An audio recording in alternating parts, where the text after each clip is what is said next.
नमस्कार, स्वागत है आप सबका राजनीति के इस अखाड़े में। मेरा नाम है अजय सेतिया। मित्रों, गालिब का एक शेर है जिसका जिक्र मैं पहले भी एक दो बार वीडियो में कर चुका हूं, उसका जिक्र फिर करना पड़ रहा है। बड़ा शोर सुनते थे पहलू में दिल का, जो चीरा तो कतराए खून ना निकला। यह शेर इंडी अलायंस पर एकदम फिट बैठ रहा है। ममता बनर्जी के बाद नीतीश, नीतीश के बाद जयंत चौधरी और अब अरविंद केजरीवाल भी इंडी अलायंस से बाहर हो गए हैं। नीतीश और जयंत तो एनडीए में शामिल हो गए हैं। ममता बनर्जी ने कह दिया है कि वह बंगाल में कांग्रेस और कम्युनिस्टों के साथ सीट शेयरिंग नहीं करेगी।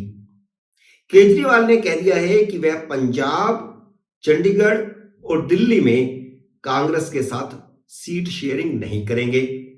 शनिवार को उन्होंने पंजाब में जाकर के ऐलान किया कि पंजाब की 13 सीटें और चंडीगढ़ की 1 सीट पर आम आदमी पार्टी अपने उम्मीदवार खड़े करेगी। और इतवार को वहीं पंजाब में ही तरणताड़ की एक रैली में उन्होंने कह दिया कि दिल्ली की 7 सीटें भी आम आदमी पार्टी अकेले लड़ेगी और जीतेगी। इसका मतलब साफ है कि गठबंधन की जो बात कांग्रेस के साथ चल रही थी वह टूट गया है। केजरीवाल ने पंजाब और दिल्ली में सीटें देने के एवज में हरियाणा, गोवा और गुजरात में सीटें मांगी थी। कांग्रेस उसके लिए तैयार नहीं हुई, तो उन्होंने कहा कि अगर आप हमें गुजरात, गोवा और हरियाणा में सीटें नहीं दे रहे तो हम आपको पंजाब और दिल्ली में सीटें नहीं देंगे। तो इसका मतलब साफ है कि गठबंधन टूट चुका है।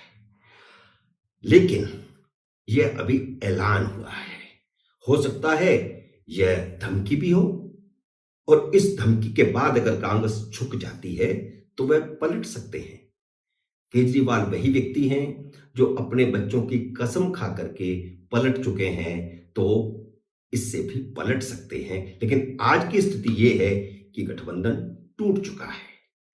4 पार्टियां अलग हो चुकी हैं। राहुल गांधी ने जब भारत जोड़ो यात्रा शुरू की थी तो इंडी अलायंस में 29 पार्टियां थी, अब घट करके 24 रह गई हैं।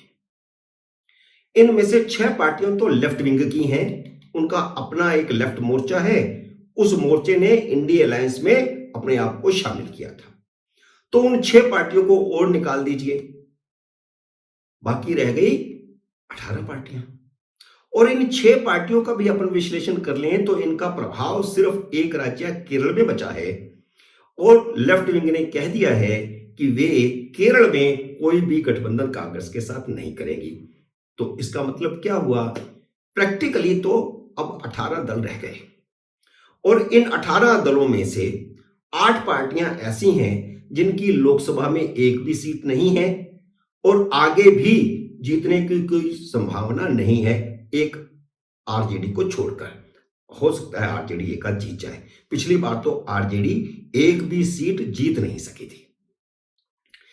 अब अपन देखते हैं कि प्रैक्टिकली वे 10 पार्टियां कौन सी हैं जिनकी लोकसभा में कोई भागीदारी है और आगे हो सकती है।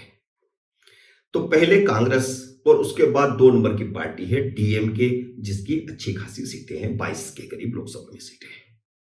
इसके बाद समाजवादी पार्टी 3 सीटें हैं, नेशनल कॉन्फ्रेंस 2 हैं, पीडीपी अभी तो शायद 1 भी नहीं है, झारखंड मुक्ति मोर्चा 1 आध है, मुस्लिम लीग 1 है, केरल कांग्रेस 1 है, उद्धव ठाकरे की शिवसेना 0, शरद पवार की एनसीपी 1। बाकी सब जा चुके। इसके अलावा बिहार की बड़ी पार्टी आरजेडी है, जिसको हम कह सकते हैं 11वीं पार्टी। तो वह पिछली बार एक भी सीट नहीं जीती थी। इस बार उसको बड़ी उम्मीदें थी कि नीतीश कुमार उनके साथ हैं तो वे कुछ सीटें जीत जाएंगे, लेकिन ऐसा कुछ लगता नहीं है कि अब कुछ होगा, क्योंकि नीतीश कुमार तो बाहर जा चुके हैं। अब कांग्रेस और आरजेडी पिछली बार भी इकट्ठे लड़े थे, इस बार भी लड़ लेंगे। तो पिछली बार कांग्रेस और आरजेडी इकट्ठे लड़े थे तो कांग्रेस को 1 सीट मिली थी, आरजेडी को 0 मिला था। तो आप अंदाज लगा सकते हैं कि इंडी अलायंस के पल्ले क्या बचा है। जो यूपीए पहले था वही बचा है, उसमें सिर्फ अखिलेश यादव जुड़े हैं। जो पिछली बार मायावती के कारण 5 सीटें जीते थे, 2 उपचुनावों में मायावती साथ नहीं थी तो वे 2 चुनाव भी हार गए। 3 उपचुनाव हुए, उनमें से एक मुलायम सिंह की सीट बची है। अखिलेश यादव जब विधानसभा में गए, लोकसभा से इस्तीफा दिया तो वह अपनी सीट भी नहीं बचा पाए।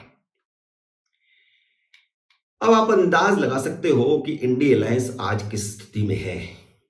अलायंस की नींव ही गलत मुद्दे पर पड़ी थी।